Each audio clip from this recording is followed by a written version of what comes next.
Estimados participantes, muy buenas noches con todos ustedes. Darles la bienvenida a todos ustedes a este último día del workshop virtual denominado Criterios Geológicos para la Exploración de Depósitos Minerales.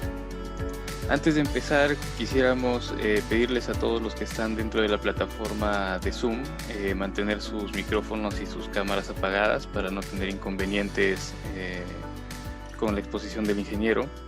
Y agradecerles a todos ustedes por su participación y de igual manera agradecer a los ingenieros que nos están apoyando en la realización de este evento. Agradecer también al capítulo Ingeniero Geólogo C de Cajamarca que nos está brindando su apoyo en la realización de este evento. Y recordar además que las grabaciones de los días anteriores ya están disponibles en nuestra página web para todos los que desean volver a revisarlas. También tienen la posibilidad de hacer consultas a través de nuestros foros y eventualmente los ponentes se darán una vuelta y les podrán absolver algunas dudas que hayan quedado. El día de hoy tenemos el agrado de contar con la participación del ingeniero Francisco Segarra Figueroa, quien nos hablará acerca de la geofísica aplicada a la exploración de yacimientos minerales. El ingeniero Francisco Segarra es geofísico de la Universidad Nacional San Agustín de Arequipa, con experiencia en gestión de proyectos y ha sido jefe del programa de geofísica del Instituto Geológico Minero y Metalúrgico, INGEMET. Actualmente se desempeña como jefe del proyecto de evaluación geotérmica en el Perú para el INGEMET. Antes de empezar la ponencia del ingeniero, recordarles que las preguntas que vayamos haciendo los que estamos dentro de la plataforma de Zoom, la podemos hacer a través del chat. Y los que estamos viendo la retransmisión de la ponencia a través de la página web, podemos usar el foro. Debajo del video hemos habilitado un link donde ustedes pueden ingresar y dejar las preguntas correspondientes que deseen y nosotros le podemos hacer llegar al ingeniero. Ingeniero Francisco, muy buenas noches. No sé si me escucha. Sí, te escucho bien, fuerte y claro. Muchas Gracias. gracias, ingeniero. Muchas gracias por su apoyo. Voy a dejar de compartir la pantalla para que pueda proyectar su pantalla e inicie cuando usted crea conveniente. Gracias. De acuerdo, gracias.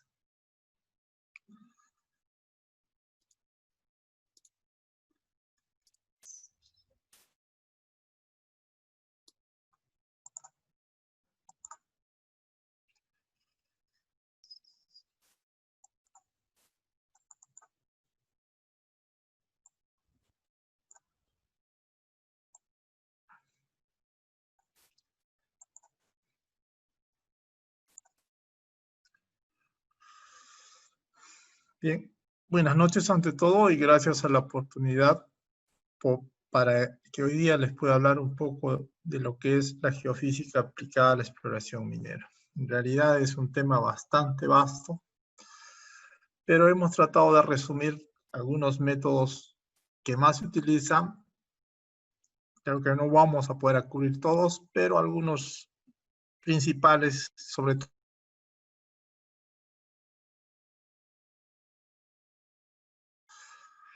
Bien, vamos a ir hablando de cada uno de los métodos y a medida que hablamos de uno, vamos a ir viendo algunos casos, por ejemplo, IOCG, BMS, algunos Porfido-Scarry, algunos casos de epitermales, que más, o sea, estos los he clasificado de acuerdo al método que más se emplean, ¿no? A los métodos terrestres. Pero como comprenderán, o sea, siempre hay que ver la parte de la geofísica que es parte, cuando hablamos de exploración minera, es todo un conjunto, ¿no? Si bien es cierto, la geología es lo real, lo que se visualiza, es importante contar con otro tipo de herramientas como la geoquímica y la geofísica para ver cómo están nuestras anomalías en función de los contrastes de las propiedades físicas, en el caso de geofísica, ¿no? En profundidad. Es así que atendiendo a cada tipo de contraste es que vamos a obtener los diferentes métodos, ¿no? Y de ahí que se diga que en geofísica uno es ninguno. Usualmente es siempre verlo desde otro punto más de vista, apoyarse en otra herramienta más. Pero vamos con el método de exploración magnética. Nosotros tenemos que entender acá el método de exploración magnética, ver a la Tierra como un magneto gigante que tiene su propio campo. Y nuestro cuerpo mineralizado va a tener un campo magnético local. Entonces, ¿qué pasa en esta situación? Cuando nosotros, o bueno, este último, el cuerpo mineralizado, va a depender del contenido magnético que tenga. De ahí que tenemos elementos ferromagnéticos, diamagnéticos y paramagnéticos. Esto va a estar en función de su susceptibilidad magnética. Entonces, como pueden ver ahí, aquí, por ejemplo, hay un contenido de magnetita, ¿no? Que va a definir esa susceptibilidad. Ese valor, ese dato, lo vamos a obtener nosotros de la inversión de los datos magnéticos. Es decir, si yo tengo un levantamiento en superficie, cuando hago la inversión voy a tener las diferentes variaciones de esta susceptibilidad en el interior de la Tierra. Y que va a estar en función del contenido de magnetita, ¿no? Por ejemplo, aquí hay alguna clasificación de rocas y de minerales como son magnéticamente. Bien, cuando nosotros tomamos, aquí tenemos un diagrama que justamente, imaginemos que estamos a un extremo izquierdo. ¿Se ve mi cursor? Sí, ¿verdad? Entonces, nosotros tomamos dos medidas básicas en función del tiempo. O sea, cuando yo coloco una estación base acá y empiezo a recorrer el magnetómetro, con mi magnetómetro, a lo largo de este cuerpo magnetizado, entonces me va a generar esta curva, la curva de arriba, que viene a ser la suma de las dos curvas que tengo abajo. Una que está referida a la variación diurna del campo magnético global. Este campo, cuando esté frente al Sol, entonces ahí va, por la misma rotación de la Tierra, ahí es donde va a tener un mayor campo magnético. De ahí que tiene más a una curva aproximada. Esta es la variación, por decirte, de 24 horas. Entonces, yo de esas 24 horas tomé un perfil aquí. Entonces, es el perfil rojo que aparece ahí, donde resalta la anomalía correspondiente al cuerpo. Pero mi registro va a ser la curva café. Eso es lo que va a registrar mi equipo, la suma de estos dos campos. Entonces, por eso se hace la corrección diurna, para extraer la información correspondiente a CD, que va a venir a ser esta curva de acá menos esta curva de acá.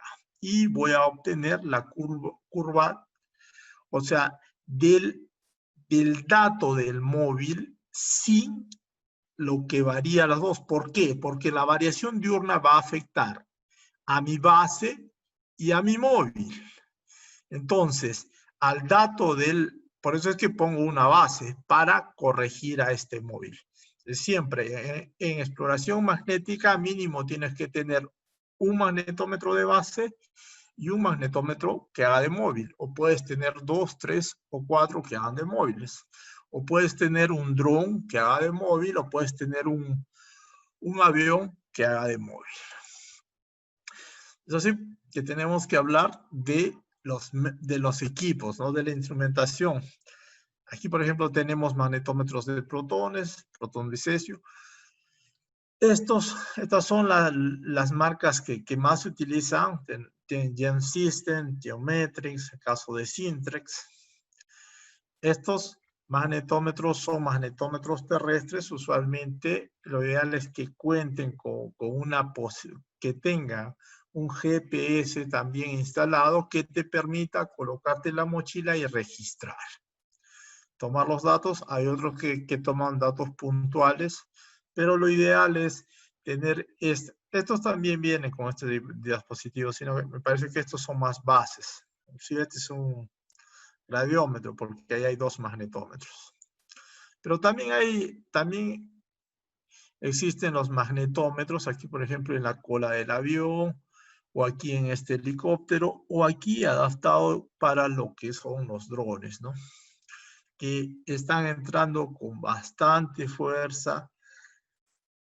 Ya prácticamente la mayoría de estudios se está haciendo con estos aparatos. Entonces, ¿por qué? Porque te permite entrar a algunos sitios que a veces son difíciles entrar, te permite avanzar más rápido. Igual, ¿no?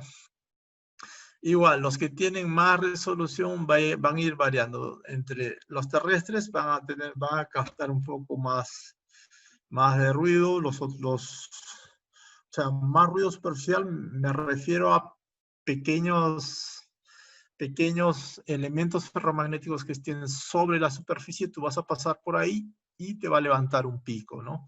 Entonces, esos pequeños ruidos se van a atenuar un poco cuando lo trabajes a nivel de dron, y más aún cuando lo trabajes al helicóptero, igual con lo que es el avión. Pero los tres tienen que atarse a una base local.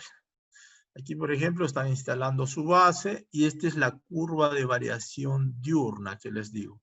Ese es el objetivo de la estación base, ¿no? Registrar cuál ha sido la variación diurna del campo magnético. Por ejemplo, esta es una secuencia de procesamiento para un gradiómetro. Este es un gradiómetro, por ejemplo, utilizado para la determinación de minas. Acá Yauxin estaba aplicando una metodología de convolución de Euler para identificar justamente dónde están. Estas son minas antipersonales, ¿no? Entonces, pero la secuencia de procesamiento es muy parecida. Primero se establece cuáles van a ser las líneas de vuelo, cuál va a ser con qué UBAP va a trabajar, luego hace la adquisición de data, obviamente tiene que haber uno en el terreno para que haga su corrección, luego una corrección por la misma interferencia de la aeronave, luego el grillado de la data y luego el mapeo magnético. Ahí viene ya la generación de mapa de campo total, mapa de reducción al polo, mapa de primera, segunda derivada. En este caso, a partir del campo magnético total, puedes aplicarle unos filtros especiales. En este caso está aplicando este tipo de convoluciones para estimar la posición exacta, ¿no? Claro que en minería vamos a obtener nuestros targets más grandes. La secuencia de procesamiento va a ser parecido. Por ejemplo, aquí tenemos un caso, vamos a ver un caso de IOCGs, Iron, Gold and Copper, en donde nosotros siempre para hacer nuestra interpretación de este tipo de señal tenemos que ver cuál mineralización está asociada, ¿no? Por ejemplo, aquí se tiene mineralización de cobre, mineralización de óxidos de hierro, presencia de magnetita y también las alteraciones, ¿no? Pero en este caso, por ejemplo, lo vamos a ver a una escala la más regional posible, que es la escala. Esta escala es información de los vuelos hechos en el 70, vuelos magnéticos, en donde tenemos aquí una serie de prospectos y minas que son IOCG. Ya casi la mayoría ya van a ser minas. Entonces, aquí hay que resaltar una cosa, ¿no? Este es el mapa de campo total. Esta zona de acá donde estoy señalando con el cursor, la zona de Marcona, ya es mina. Entonces ahí hay todo un cuerpo mineralizado. Justamente estos modelos de acá son inferidos a partir de ahí. Uno es para Marcona, es una publicación del 2010 que hicieron. Entonces, ¿cuál es nuestra respuesta? Nuestra respuesta a nivel regional, ustedes pueden apreciar este gran dipolo, un gran dipolo magnético. Y esta característica la vamos a ver desde grande hasta pequeño. Claro que cuando hagamos terrestre y estamos, por decirte, en betas que tienen contenido de magnetita, entonces van a resaltar, pero van a ser anomalías más pequeñas, no más puntuales. Este es un gran, como sabes, un gran yacimiento, por eso es que es la anomalía de ese tamaño. Cuando le hacen la reducción al polo, que significa llevar, ¿cómo se llama? Es corregir por la latitud que estamos al sur, es que el alto magnético se ve como un bajo, ¿no? Entonces, se corrige esa influencia mediante la reducción al polo. Entonces, igual, ¿no? Igual acá tenemos algunos dipolos que pasan imperceptibles, pero cuando nosotros hacemos el análisis de señal analítica, entonces me centra los cuerpos magnéticos, ¿no? Como ustedes pueden apreciar esto a gran escala. Por ejemplo, acá está Pampa el Pongo, Mina Justa, Marcona, y acá Cobrepampa. Entonces, ¿por qué tenemos esta resolución tan baja? Principalmente porque aquí, uno, los equipos, ¿no? Estamos hablando de equipo de los 70, y la toma de datos. La toma de datos acá era líneas cada 500 metros y estaciones, o sea, volaba más o menos 500 metros en algunos casos, y en algunos casos 250 metros, y tomaba un dato, y tomaba un dato. Entonces, ahí la resolución se va perdiendo. Pero aún así, nos sirve, ¿no? Para ver e identificar estos cuerpos. Pero ya nosotros, esto por ejemplo es ya de una estructura, no les voy a decir de cuál yacimiento, pero ahí por ejemplo se hizo el modelamiento, ¿no? Se hizo el modelamiento directo de las anomalías magnéticas con el fin de determinar un volumen aproximado de todos los cuerpos. Entonces, estructura por estructura se fue haciendo este modelo de detalle y se fue estimando y sumando, ¿no? Al final, cuánto de volumen podía haber de magnetita. Ya después se correlacionó con la información del pozo y se obtuvo un volumen aproximado. Los resultados fueron bastante óptimos. Siempre para este tipo de depósitos de hierro, cuando haces magnetometría, sí te lo estima con, podríamos decir, con un 70%, ¿no? De aproximación, el volumen. Que recuerden que las reservas tienen que implicar la ley. Y ningún método geofísico te da la ley.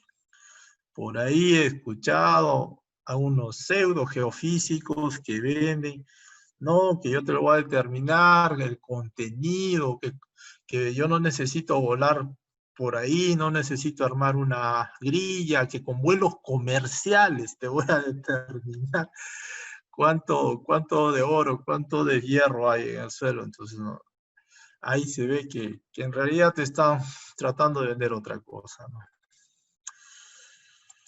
Bien, por ejemplo, aquí hay que ver cómo una serie de estructuras, como esto ya no, este es un trabajo de investigación en Chile, también en su zona de IOCGs, pero es algo parecido a lo que pasa ahí, ¿no? O sea, tienes cuerpos tabulares que sumados te va a generar un desnivel casi de 4000 nanoteslas.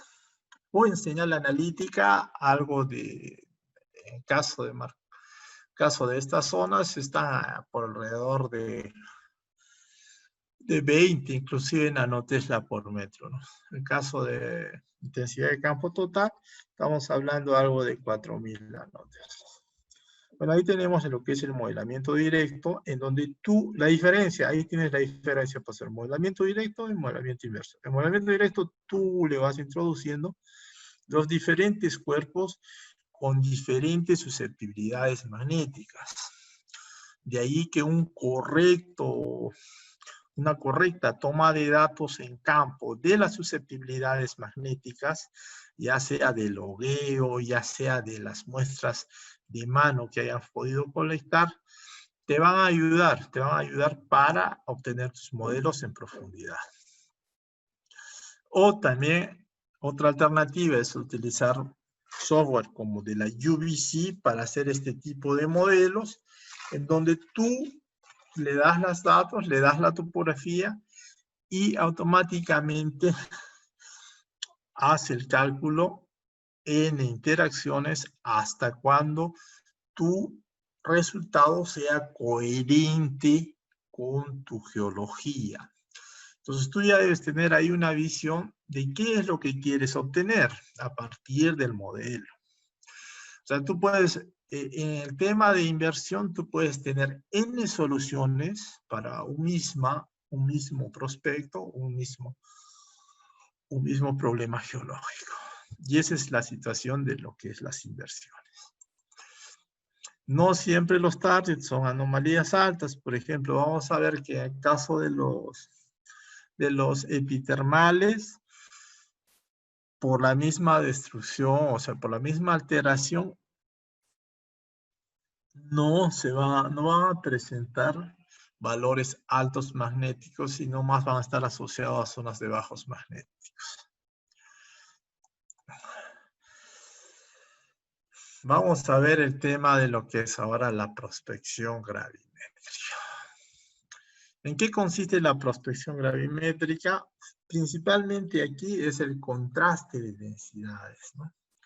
El contraste de densidades en donde vamos a ver que de la densidad del medio y la densidad propia del yacimiento. Entonces, cuando la densidad del yacimiento es mayor que la densidad de la roca encajante, te va a generar una anomalía positiva. Entonces, por eso hay que tener en consideración cómo es la densidad de las diferentes rocas y minerales. Por ejemplo, minerales de galena, minerales de hematita, minerales de magnetita, clorita, chalcopirita, esfalerita, van a ser mayores que 3. 3 viene a ser como una especie de límite casi para todas las rocas, excepto, por ejemplo, por ahí el basalto a veces es un poco más denso. Entonces, esos contrastes de densidad es lo que vamos a buscar. Y lo vamos a aplicar al tipo de yacimiento, por ejemplo, ¿no? Si nosotros estamos viendo un BMS, entonces vamos a tener galena, vamos a tener esfalerita. Entonces, para ese caso es excelente. También para un IOCG, puesto que la magnetita también es más densa que las rocas encajantes, ¿no? Los depósitos titano, que tengan cromita, también, ¿no? Como le decía, ¿no? La densidad de la roca siempre va a estar ahí bordeando casi los 3 gramos sobre centímetro cúbico, ¿no? Los más altos. Aquí lo que le decía, o sea, nosotros cuando hacemos el levantamiento con nuestro gravímetro, vamos a obtener la suma de la gravedad regional y de la gravedad residual. Perdón, la regional va a ser la anomalía de Bogert más la residual. Entonces,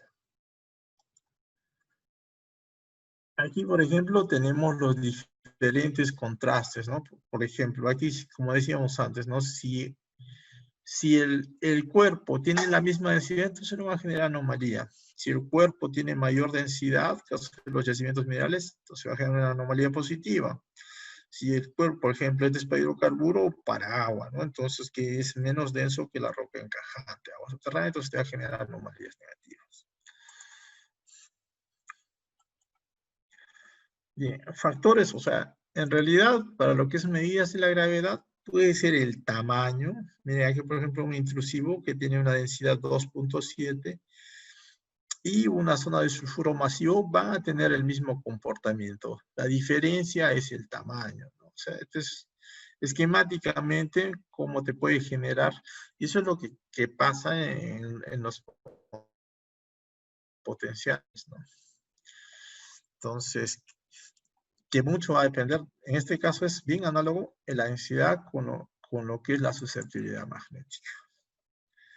Igual aquí, ¿no? Entonces el comportamiento es parecido a pesar de que este está más superficial y es menos denso y este es más denso que está más profundo. Al final se suma todo esto y no solo esto, sino lo que hay en profundidad. Entonces, de ahí que se tiene que extraer, ¿no? Se tiene que separar la gravedad regional y la residual. O sea, la anomalía de Bouguer viene a ser la suma de la residual y la regional. Por ejemplo, en este caso, no hay contraste de densidad, entonces esto debería ser plano, ¿no?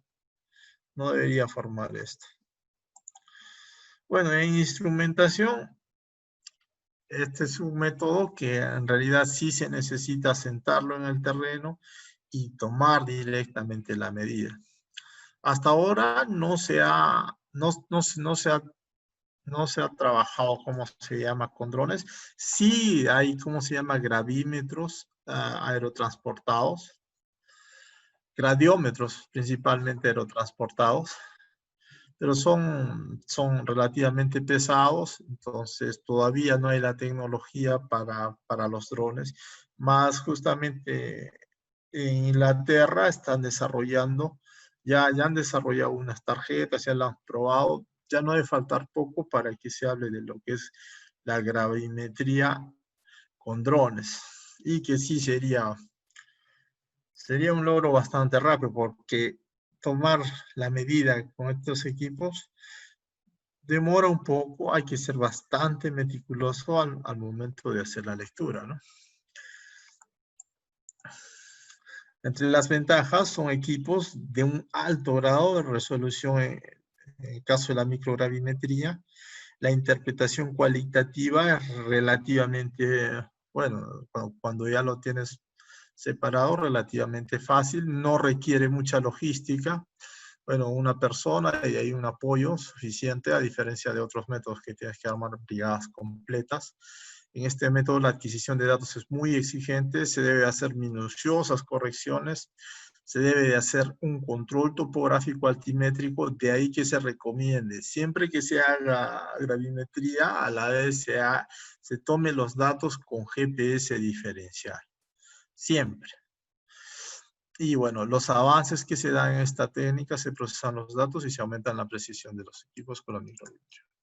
Bueno, aquí vamos a ver un modelo de BMS, ¿no? Como habíamos visto, estos yacimientos de sulfuro masivos justamente tienen la manera de este tipo de forma y la concentración de mineralización, principalmente calcopirita, pirita, esfalerita, galena. Entonces, aquí, por ejemplo, vamos a ver un caso de San Nicolás en Zacatecas, México. A este yacimiento minero le aplicaron todos los métodos para ver los contrastes. El caso que marcaron mejor fue la cargabilidad que se obtiene de polarización inducida. Curiosamente, en resistividad no marcó muy bien, como pueden ver. Aunque estamos hablando de resistividades menores de 55 y, o sea, sí son bajas resistividades, o sea, estos yacimientos están asociados a bajos resistivos que presentan alta cargabilidad, alta densidad y, en este caso, una alta susceptibilidad magnética. ¿Ya? Pero ese es el caso de Zacatecas, porque aquí, por ejemplo, tenemos el proyecto Tambo Grande, más cercano a nosotros, norte del Perú, en Piura. Pero ¿cómo se comportó? Aquí, en los principales targets, se definió como altos gravimétricos y bajos resistivos. ¿Pero a qué obedece esto? Esto obedece principalmente, estos de acá, si bien es cierto, sí corresponde a la zona de sulfuros, pero también tiene un domo dacítico. Entonces, en este caso de abajo, la dacita se comportó de esa manera como un elemento no magnético, entonces se representó como un bajo magnético. Pero, por ejemplo, en este caso está muy cerca de un alto magnético. Es que también en la zona hay la presencia de andesitas. Y las andesitas siempre tienen a levantar los valores en nanoteslas. Y eso es lo que se vio en el caso de Tamborante. Por ejemplo, aquí en BMS de Cerro Lindo hay que notar los valores de resistividad, como habíamos visto en el otro caso, ¿no? Estaba asociado, a esto ya es en Cerro Lindo, en Ica, me parece que este es en yacimiento ahora de Nexant, de Milpo, en donde ustedes pueden apreciar los bajos resistivos, ¿no? Que están asociados al cuerpo principal. Entonces, estamos hablando de resistividades menores de 50 ohmiometros. Igual, ¿no? Cargabilidades en microradianes que van hasta 40. Entonces, son valores altos en cargabilidad. Entonces, como podemos apreciar, es recomendable siempre, aparte de hacer la geofísica superficial, siempre tomar muestras y hacer el logueo geofísico, que consiste en medir la susceptibilidad magnética, medir la cargabilidad, resistividad. Más adelante vamos a ver algo de ese tema también. Pero pasemos a lo que es la polarización inducida. El caso de polarización inducida básicamente consiste en inyectar una corriente al terreno y por el electrodo B y medir por una serie de electrodos de potencial cómo es el comportamiento, aparte de medir la diferencia de potencial, medir cuál es el efecto de carga, o sea, cómo es que este cuerpo mineralizado se va a cargar o va a tener efecto de pila. Es decir, le meto corriente, corto cada 2 milisegundos y mido cuál ha sido el efecto. Si hay sulfuros, eso se va a activar como una pila y va a tener una carga. También, paralelo, se hace el método de resistividad. Siempre que solicitan un estudio de polarización inducida, siempre viene a la par el estudio de resistividad, que consiste en medir justamente esa diferencia de potencial. Esta diferencia de potencial es el potencial, la diferencia que hay entre el potencial inducido al momento de inyectar la corriente y el potencial espontáneo que tenía el terreno sin inyectar corriente. Eso con el valor de intensidad en amperios y una constante de proporcionalidad de la distribución de electrodos nos va a definir la resistividad. Detalle acá, que la resistividad siempre va a tener un factor de acuerdo a la distribución del terreno, a diferencia de la cargabilidad que no la tienes, solo medimos el efecto pila. Bueno, aquí algunos valores de resistividades, ya sea para algunos sulfuros, como pueden ver, los sulfuros van a presentar bajas resistividades, como lo hemos visto anteriormente en el caso de los BMS. Igual, ¿no? Los IOCGs, o sea, aquí vamos desde los más, ¿cómo se llama?, masivos a los más diseminados, que van a tener valores de resistividad todavía un poco entre 10, fácil un pórfido puede tener 50 inclusive, ¿no? Que van a tener menor resistividad. Usualmente las venas tienen menos resistividad, son más resistivas por el contenido de cuarzo, que usualmente en algún tipo de vetas presenta, ¿no?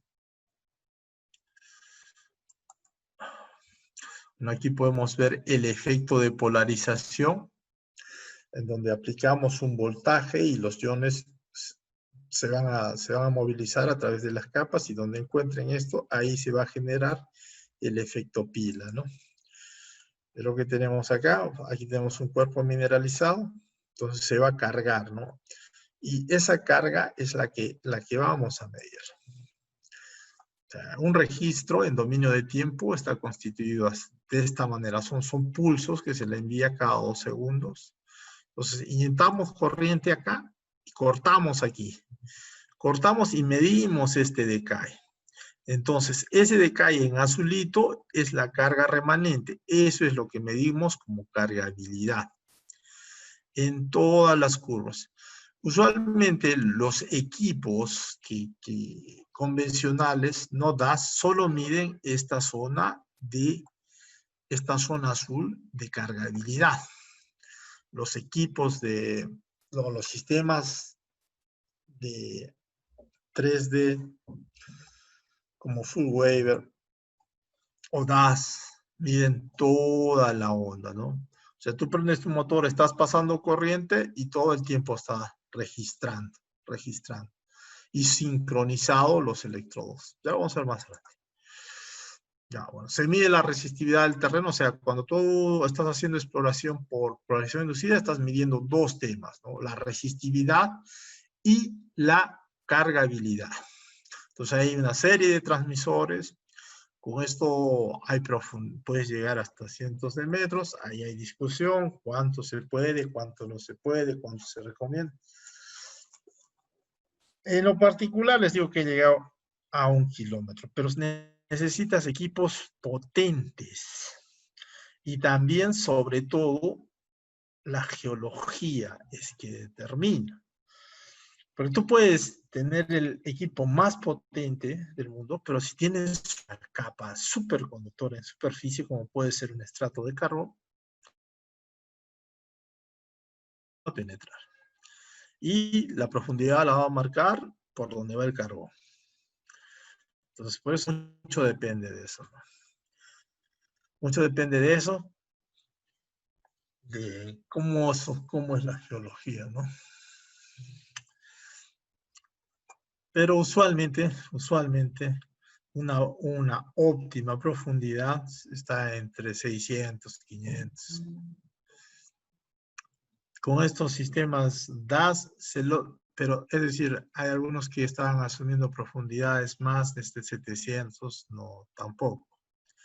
Más allá de 700, poco probable. Con polarización inducida que tengas buen resultado. Con resistividad, sí.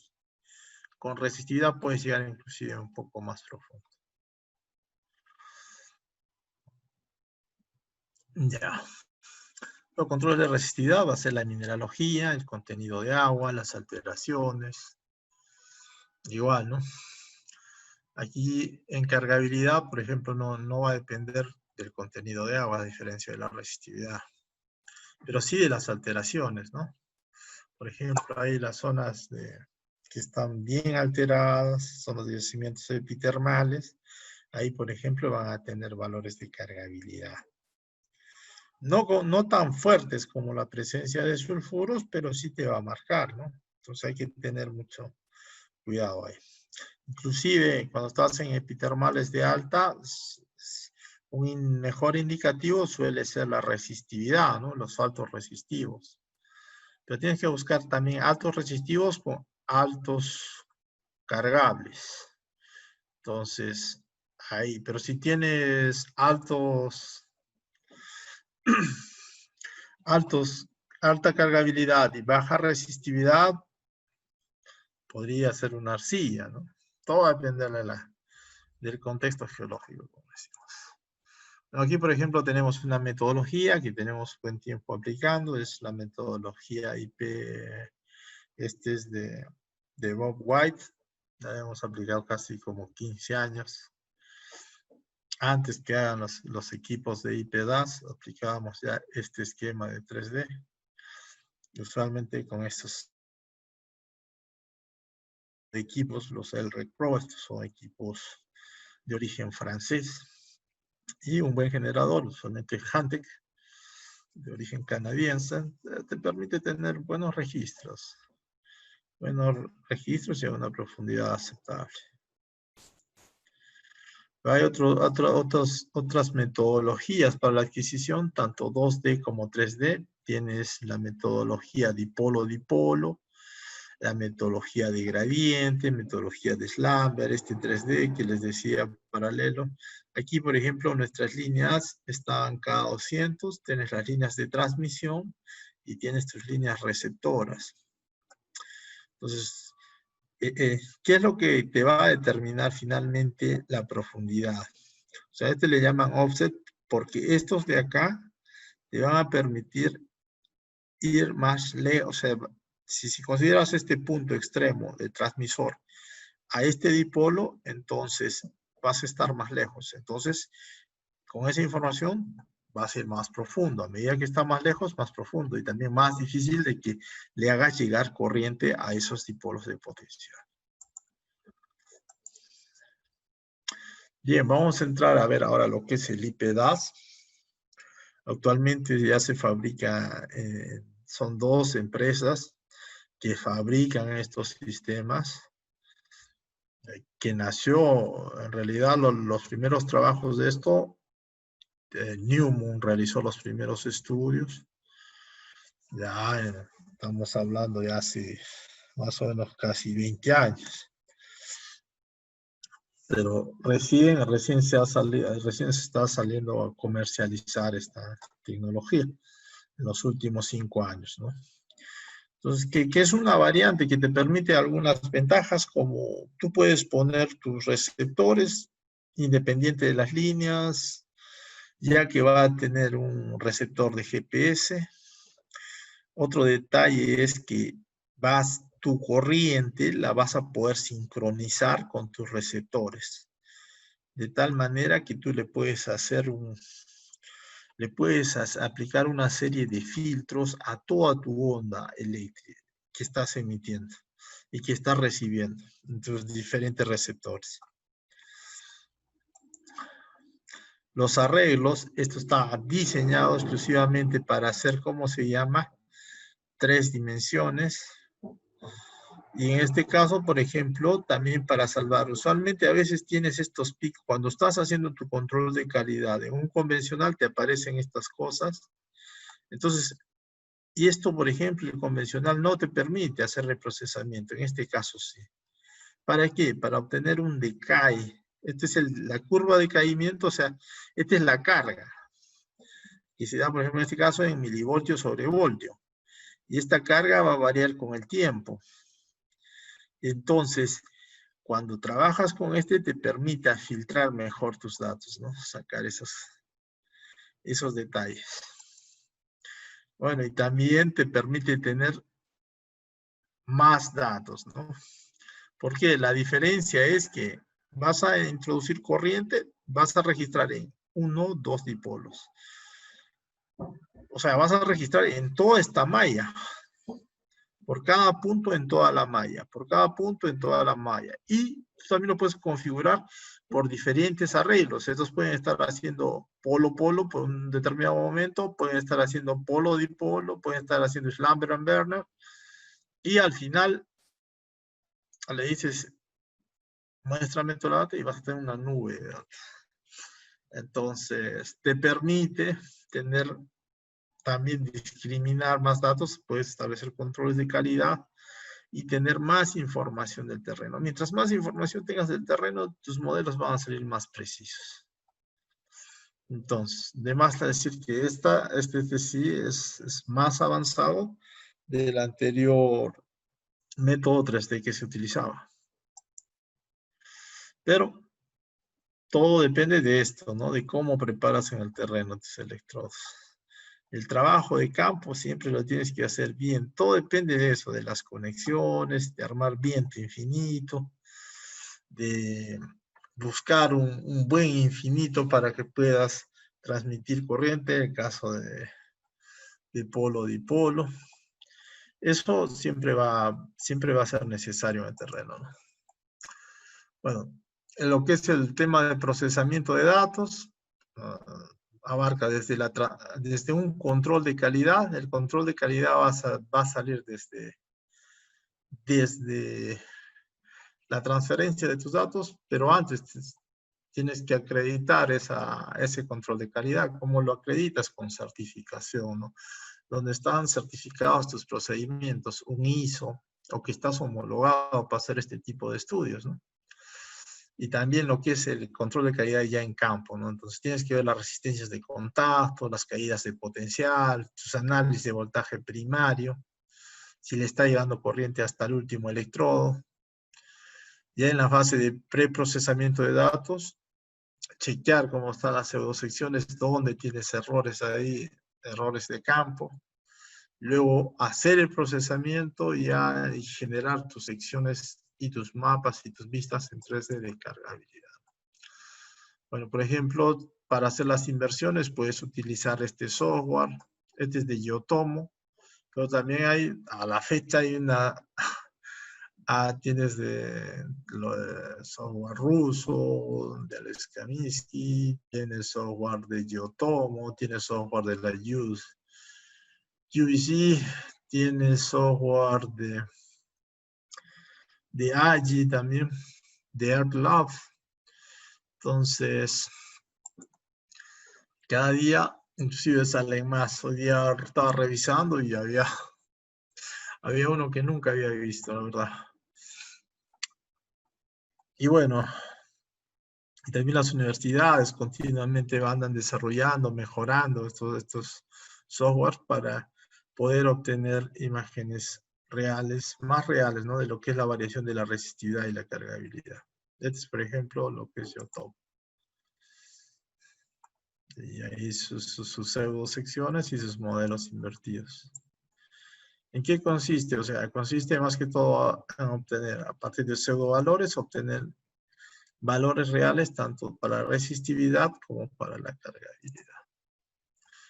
Y hay modelos que se hacen en 2D o en 3D, ¿no? Bueno, pero vamos a ver un caso típico. Aquí, por ejemplo, tenemos una zona de scar. Bueno, es un scar pórfido, en profundidad hasta el pórfido, ¿no? Lo que aparece acá es la zona de endoscar, de exoscar. Estos son volcánico Barroso, me parece, del grupo Barroso. Y aquí tienes la formación ferrobable. Entonces, ¿cómo es el comportamiento magnético?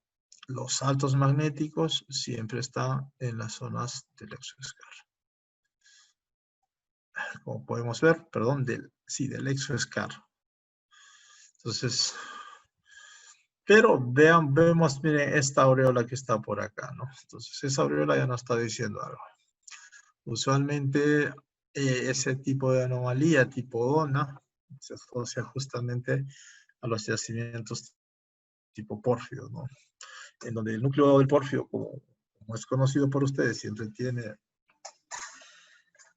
magnetita, entonces baja, y la zona que tiene más alteración o el halo de alteración está al contorno del yacimiento. Entonces eso es lo que nos está definiendo este modelo ya en cargabilidad, ¿no? En cargabilidad, ahí podemos ver, ¿no?, los valores de altas cargabilidades. Estamos hablando de 35 milivoltios sobre voltio, ¿no? De igual manera, algunos valores de resistividad bajos, acá llegando hasta 10 ohmiómetro, ¿no? Y si nosotros lo vemos en sección, vamos a poder apreciar justamente las altas cargabilidades. También altas resistividades en la parte de arriba, probablemente relacionado a la misma caliza. Pero en profundidad vemos y en el entorno que ya tenemos bajas resistividades, ¿no? Por ejemplo, acá tenemos también el método 2D aplicado a un yacimiento epitermal. Este es un yacimiento, es el proyecto Pitalosa. Esto es Centroamérica, en Panamá, cerca de La Pava, me parece. Entonces, este es un yacimiento epitermal, en donde para la interpretación se considera la zona de bagisílica o zonas de sílice masiva, van a presentar valores altos de resistividad y también valores elevados de cargabilidad. Estructuras como fallas y brechas pueden ser reconocidas como resistividades bajas con cargabilidad moderada a alta. Y la alteración argílica avanzada se caracteriza por baja resistividad. Entonces, aquí tenemos la geología, principalmente tenemos la zona de dacitas, basalto, y la alteración argílica avanzada que está acá en rojo en todo lugar. Y la zona silicificada, ¿no? Entonces aquí, por ejemplo, en esta sección, claramente podemos ver, ¿no? Es este alto resistivo, más de 1000 ohmiómetros, con este bajo resistivo, ¿no? Perdón, con este alto en cargabilidad, más de 30 milivoltios sobre voltio, ¿no? Entonces esta sería una zona interesante para perforar una vez que sea reconocido también el terreno, ¿no? Porque aquí hay alta resistividad, es lo que te indica que debe estar aflorando una zona de bagisílica, ¿no? De igual manera aquí, una zona de bagisílica con altas cargabilidades. Este prospecto, o sea, lo perforaron, ya es un hecho, creo que va a ser mina, estaban buscando hace buen tiempo, esto es del 2007, si no me equivoco. Entonces ya han pasado como 13 años. Entonces ahí tenemos valores de altas cargabilidades, el mismo modelo, ¿no? De altas cargabilidades, altas resistividades. Eso es lo que se ve en los epitermales. De igual manera aquí, lo que nos permite delimitar una zona, ¿no? Unas zonas interesantes para poder prospectar, perforar. Igual aquí, ¿no? O sea, es casi en todas las zonas que se ve ese tipo de alta resistividad con algunas zonas de posibles brechas, ¿no? Donde tienes bajas resistividades con buenas cargabilidades. También se hizo modelos de isosuperficies, unas zonas donde tienen mayor de 3000 ohmiómetros. Y, por ejemplo, estas zonas, ¿no? Que tienen altas resistividades con altas cargabilidades. Finalmente, vamos a ver un poco de lo que es espectrometría. Disculpar que me haya extendido porque es bastante extenso, ¿no? Aquí se divide más que todo lo que es el comportamiento de la emisión de radiación, principalmente potasio, torio y uranio. Ahí tienen el espectro. Entonces, esto nos va a servir para hacer el mapeo, por ejemplo, en pórfidos, más que todo para acompañar a nuestro mapeo, nos va a servir, puesto que esta información que se levanta, ya sea en el terreno o en avión, no va a profundizar, ¿no? Más de 20 metros no va a profundizar. Pero en zonas con cobertura, por ejemplo, ya sea por cobertura vegetal o por la misma cuaternario, te va a ayudar en tu mapeo, ¿no? O en zonas como estas, ¿no? Donde el caso de Falciani, ¿no? Ya para completar, aquí tenemos el caso de Falciani, entonces tienes acá una zona que tiene bastante uranio, inclusive se perforó por uranio, e indirectamente se cortó la formación rica en litio, ¿no? Que está por debajo. Aunque no hay una asociación directa, pero por ejemplo, esta riolita estaba principalmente donde se contiene el uranio. Entonces aquí se superpone, ¿no? Con eso no queremos decir donde tenemos, ¿cómo se llama? Anomalías altas en uranio, vamos a obtener litio, ¿no? Se dio en este caso, sería bueno ver el contexto geológico si puede ser aplicable a otro caso. Bueno, aquí, como les decíamos, siempre también los ratios son importantes. Por ejemplo, el ratio potasio-torio para definir las zonas anómalas por alteración potásica. Bueno, estos equipos de acá que contamos nosotros te permiten medir inclusive cesio, potasio, uranio, torio. Tienen todo un espectro. Y también parece cobalto, ¿no? Que también te ayuda para lo que es la exploración de tierras raras que está de moda. ¿Qué buscamos con... Ahora vamos a terminar esto con lo que es el tema del logueo geofísico. En la parte del logueo geofísico buscamos establecer el enlace entre los datos geofísicos y la geología. Por ejemplo, acá tenemos midiendo la susceptibilidad magnética, cómo es la variación de la susceptibilidad magnética. Y aquí estamos midiendo o logueando directamente la cargabilidad y resistividad. Porque ahora estamos hablando de que estamos entrando a una era también de la petrofísica en lo que es yacimientos minerales.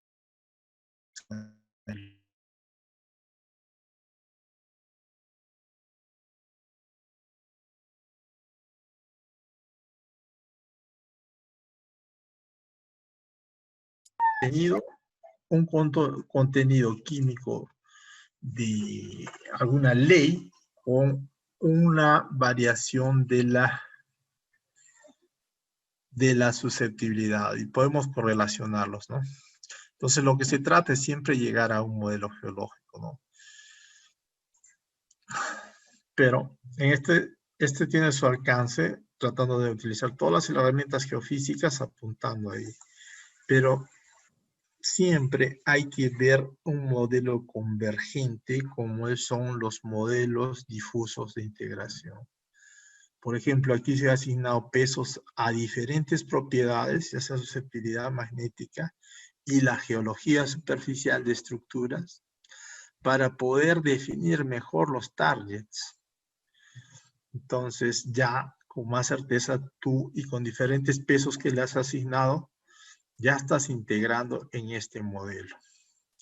A esto también faltaría agregar la geoquímica para no correr riesgos. Simplemente es hacer geofísica y hacer más exploración, es bajar el riesgo al máximo. Y bien, con este modelito quiero terminar. Muchas gracias. Quedo a sus preguntas. Muchas gracias, ingeniero. Muy interesante su presentación. Señores participantes, si tuvieran alguna consulta, la pueden hacer a través del chat o a través del foro, por favor.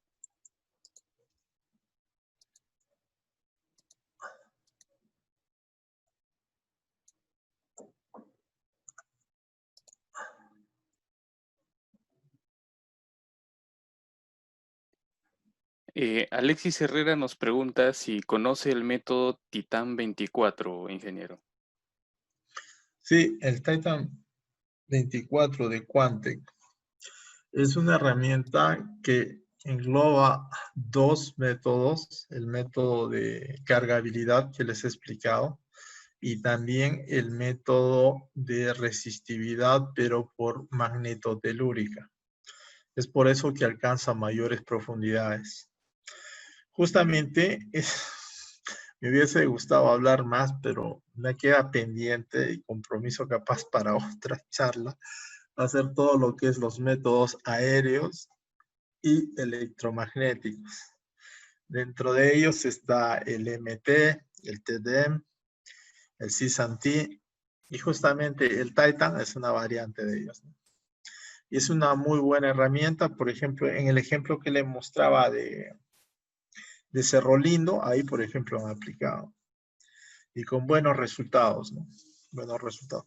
Sobre todo en profundidad, pero el detalle también es que su cargabilidad no va más allá de 700 metros. Hacen la combinación de los dos métodos en realidad. Nos pregunta también Alexis acerca de si es el único método que combina dos tipos de métodos geofísicos. A, a la vez, bueno, los convencionales, cuando tomas tu medida típica, mides resistividad y cargabilidad, ¿no? Son dos propiedades, o sea, estás haciendo prospección eléctrica, pero estás midiendo dos propiedades diferentes, ¿no? Dos propiedades. Una es la resistividad, que es la resistividad del paso de la corriente, y otra es la cargabilidad, el efecto pila, ¿no? Del yacimiento. Ahí podría verse ese caso que mide estas propiedades, ¿no? De una sola vez. Gary Muñoz nos pregunta cómo sería el comportamiento de la resistividad eléctrica en depósitos de salares y si influye en los altos valores de temperatura. Están hablando de zonas geotérmicas. El caso depende. Si estás buscando el sistema geotérmico, lo recomendable es que apliques el método magnetotelúrico, puesto que este te va a dar toda la estructura del sistema, porque los sistemas geotérmicos son profundos, llegan hasta 2, 3 kilómetros, entonces por eso es que utilizaríamos el método magnetotelúrico, en donde por medio de la resistividad tú podrías definir tu zona de capa sello, tu zona de reservorio. Pero en caso propio de un salar, si estás buscando, qué sé yo, tal vez de pronto boratos, en el salar te recomendaría para que tenga bastante detalle, eh, trabajar, ¿cómo se llama? Trabajar, puede ser, puede ser tomografía de detalle, puede ser sondajes, espaciamientos bien cortos, donde identifiques tu estrato para que le puedas hacer seguimiento, porque eso también se deposita en pequeñas capitas que son más conductivas. Y la influencia del agua caliente, más que todo si el agua tiene propiedades cloradas, si son fluidos hidrotermales, los que están directamente en contacto con la zona geotérmica, sí te van a tender a bajar, ¿no? La resistividad. Julio Carvajal nos pregunta, en magnetometría, ¿cuál se usa más? ¿El campo total, RTP o la señal analítica? Ah, Mira, depende del enfoque que quieras hacer, porque aparte de esos hay otra gama de procesamiento, porque también puedes procesar, si estás viendo estructuras, puedes hacer el gradiente horizontal o la primera derivada y te va a dar muy buenos resultados para lo que son los alineamientos.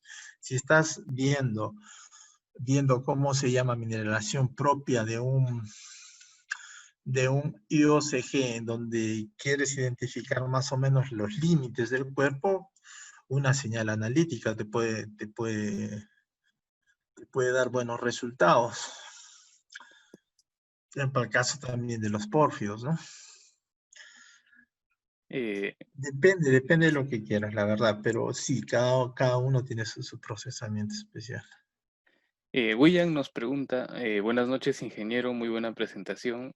¿Nos podría dar alcances de los precios de cada método? Eso, eso depende de varios factores. El principal factor es de la topografía. Otro factor es también de la logística, ¿no? Si es que tienes acceso a un pueblo cercano, tienes que armar campamento y todo lo demás. Pero son rangos que varían, ¿no? Desde la magnetometría la puedes encontrar desde 150 o $150. Y el IP igual, ¿no? 10 veces más, desde 1.200 hasta $2.500, ¿no? Dependiendo de la topografía y de esos factores. Y también depende de las condiciones del cliente. Hay clientes que te ponen todos los obreros, hay clientes que tú tienes que ir con toda la logística, entonces eso ya te varía todo, ¿no? En cálculos. Para cotizar cada proyecto es toda una historia, ¿no? Entonces, a no ser que tengas patrones definidos donde digas, ¿sabes qué? A mí me ponen toda la gente y si no me ponen la gente no contrato, ¿no? Pero ahorita se ha incrementado cualquier cantidad de empresas geofísicas, sobre todo peruanas. Y me parece bien también. Huber Jativa nos pregunta, muchas gracias por la presentación. Para pórfidos en la exploración magnética, los filtros de primera derivada, señal analítica y RTP, ¿qué datos me podrían indicar? Ejemplo, había leído que la primera derivada me podría ayudar en determinar estructuras. Correcto, te va a ayudar a definir estructuras, lineamientos. La señal analítica te va a ayudar a centrar dónde está tu parte central, tal vez la proyección de lo que vendría a ser el núcleo del pórfido. Tu aureola típica con bajos magnéticos o la anomalía típica de Dono, bajos magnéticos rodeando a un centro de altos magnéticos, pero eso es un tanto teórico porque mucho va a depender del grado de exhumación del mismo pórfido, de la presencia de fallas, puede que una falla esté desplazando todo el pórfido, la geología estructural también va a depender mucho. Entonces, o sea, son teóricos, se tienen que considerar, algunas veces sí, en este caso, por ejemplo, sí, ¿no? Se ajustó bien la anomalía del dipol, de la dona, pero en otros casos no son tan. Usualmente cuando está preservado, sí. Cuando está preservado todo el sistema, sí te puede funcionar esa anomalía típica. Julio Carvajal nos pregunta si hay algún rango mínimo en cargabilidad y resistividad para epitermales y pórfidos de cobre. Esa es una muy buena pregunta porque en el caso de pórfidos, por ejemplo, aunque las anomalías, o sea, que yo diría que son excelentes, consideraría a partir de 30. Sin embargo, nosotros trabajamos por proyecto, creo que se llama Alicia, que tenía cargabilidades por el orden de 20,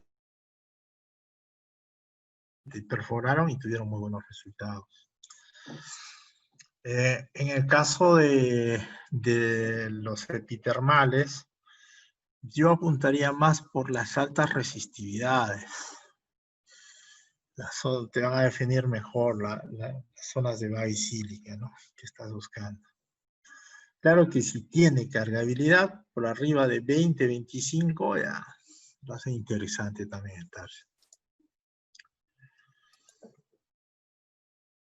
Muy bien, si hubiera alguna otra pregunta, por favor la pueden hacer a través del chat.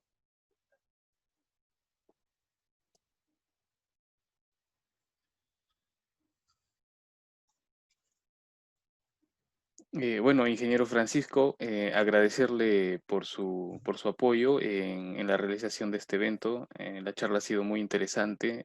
Estoy seguro que todos los participantes la hemos sabido aprovechar. Y agradecerles también a todos ustedes que nos han acompañado durante toda esta semana en la emisión de todas estas charlas que hemos estado haciendo día tras día. Aún no tenemos ninguna otra fecha próxima, pero en cuanto tengamos alguna otra fecha para charlas similares, les estaremos haciendo llegar para que puedan asistir. Respecto a los que están inscritos para certificado, el certificado se le estará enviando a sus correos electrónicos en el transcurso de la semana. Si hubiéramos tenido algún problema con nombres, les vamos a escribir un correo y cuando les llegue el correo, por favor, a ver si lo agregan a sus contactos, porque usualmente Hotmail lo detecta como spam y lo bota a la carpeta de spam, ¿no? Sin nada más que decirle, ingeniero Francisco, muchas gracias. No sé si tiene algunas palabras para despedida. No, más que todo, agradecerte la oportunidad de poder hablar un poco de geofísica. En realidad quedo en deuda con ustedes para completar tal vez en un curso, porque en realidad es bien vasto hablar de geofísica y tratarlo de resumir en una hora es un poquito complicado. Y van a disculpar si ha habido algunos temas que no he cubierto. Perfecto, ingeniero. Muchísimas gracias. Muchísimas gracias a todos. Recordarles también que nuestro próximo curso que vamos a tener en CWC es con el ingeniero Pedro Reyes y va a tratar acerca de los yacimientos epitermales de oro, plata alta, intermedia y baja sulfuración. Van a ser a partir del día 10 de agosto. Las inscripciones ya están habilitadas en nuestra página web. Bueno, sin nada más que decirles, agradecerles a todos ustedes y bueno, nos vemos más adelante. Si hubiera alguna consulta o tuvieran algún problema para acceder a los cursos, nos pueden escribir al correo electrónico o a nuestra página de Facebook y encantados les vamos a ayudar a solucionarlo. Muchas gracias, ingeniero Francisco. Ojalá pronto podamos organizar un curso sobre geofísica y tenerlo ahí presente. Con todo el gusto, Listo, Simones. ingeniero. Hasta luego. Estamos en contacto. Hasta Hasta luego. luego. Muchas gracias.